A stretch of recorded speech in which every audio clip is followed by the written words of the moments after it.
Before you scroll, let me give you some backstory on marriage and why it's important to God and why he absolutely does not play about it.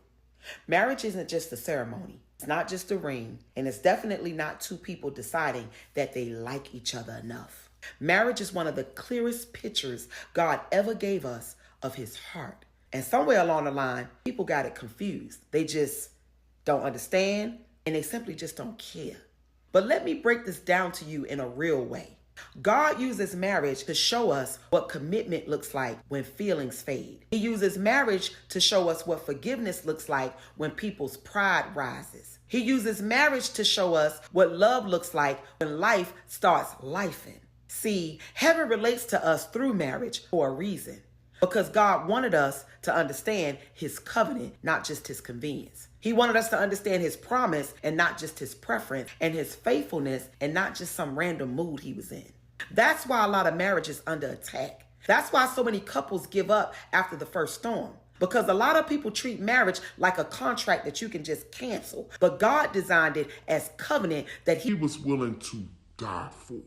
When God talks about the church being his bride, what he's talking about is the depth of his love that stays and never fades, the patience that fights for you, the grace that covers, and the relationship that doesn't just get to walk away because somebody's having a bad season.